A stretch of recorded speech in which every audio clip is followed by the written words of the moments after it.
Next Madiha Monday బేట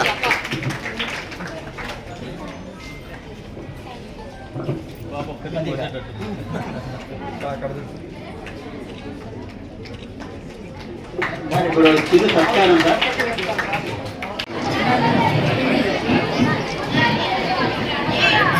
ఎన్ని photo ఏర్పడిన తర్వాత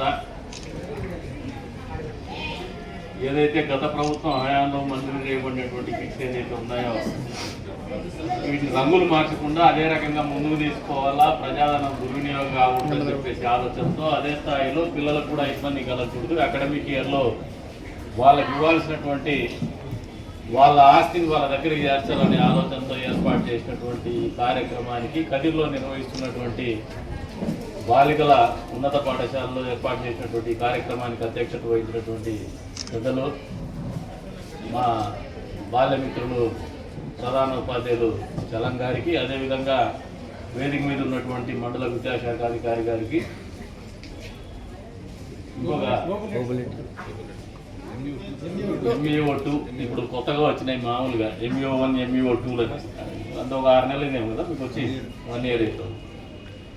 MUO2 గారికి MUO1 గారికి, వేదిక మీద ఉన్నటువంటి మాతోటి నాయకులకి, విచ్చేసినటువంటి పాత్రికేయ మిత్రులకి, ఈ పాఠశాల అధ్యాపక బృందానికి పేరు పేరు నమస్కారాలు. అదే రకంగా ఉన్నటువంటి మా బిడ్డలందరికీ కూడా అభినందనలు, శుభాభినందనలు.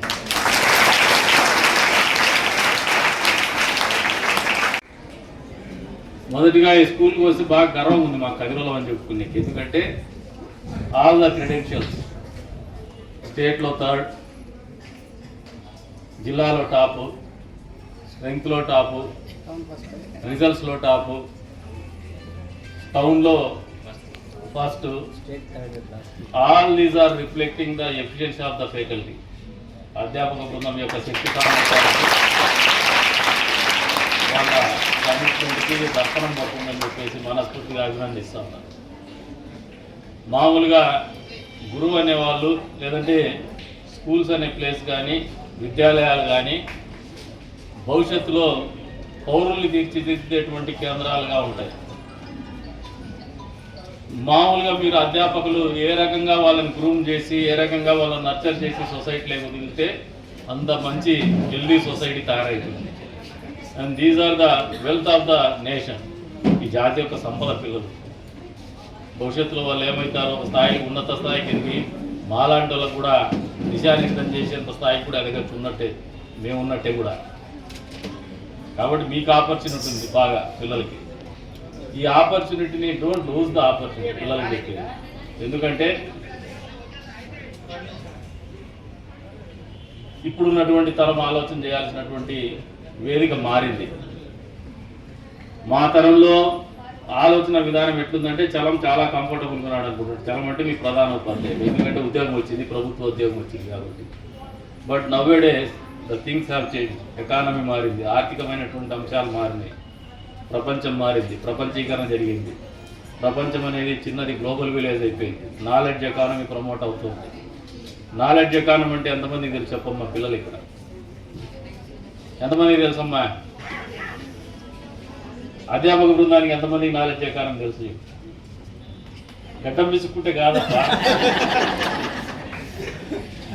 ఈ రోజుల్లో మామూలుగా పాతకాలంలో 6 వయసులు ఉండేవారు వ్యాపార రంగం నుంచి. అదే రకంగా ఈ వ్యాపారం అనేది ఆర్థికాభివృద్ధికి తోడ్పడేటువంటి అంశం. రైతులు ఉంటారు, పంటలు పండిస్తారు. ఇదొక రకమైనటువంటి agriculture economy. End of the day వ్యాపారం అనేది సమాజాన్ని నడిపించేటువంటి పద్ధతులు ఉంటాయి. ఎక్కడైతే ఆర్థికంగా స్థిరత్వం ఉంటుందో అక్కడ నాగరికత వస్తుంది. ఈ ఆర్థికం గురించి పిల్లలకి ఎందుకు చెప్తానంటే మీరు ఆలోచించే విధానంలో మార్పు రావాలి. బహుశా నేను ఇంజనీరింగ్ గ్రాడ్యుయేట్, ఇంజనీరింగ్ అయిన తర్వాత ఎంటెక్ చేసిన, కానీ వదిలేసిన దానికి ఒక కారణం ఉంది లేమ్మా, అది వేరే కారణము. మీరు చదువుకున్న తర్వాత మిమ్మల్ని గైడ్ చేసే అంశంలో మీ అధ్యాపక బృందాన్ని ఐక్యూ లెవెల్ ఏదైతే ఉంటుందో దానికి మ్యాచ్ అయ్యే విధంగానే మీరు ఆలోచన చేస్తుంటారు.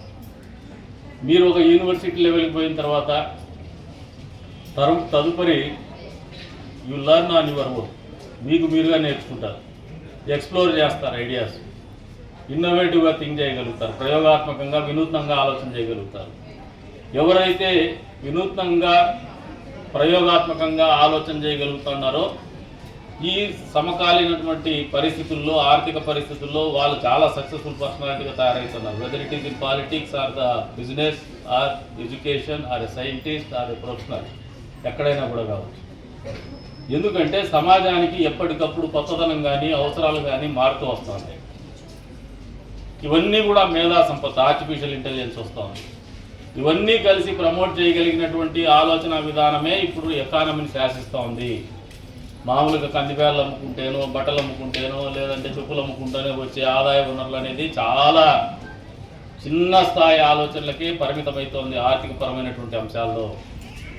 If you have to grow big, పెద్దగా ఎదగాలంటే, పెద్దగా ఆలోచన చేయగలగంటే వినూత్నంగా ఆలోచన చేయాలా. వినూత్నం అంటే ఏదో తప్పుడు ఆలోచనలు కాదు, పాజిటివ్ థింకింగ్, మంచి చేయాలనే ఆలోచన, మనల్ని మనము మొదటి స్థానంలో నిలబెట్టుకోవాలనే ఆలోచన.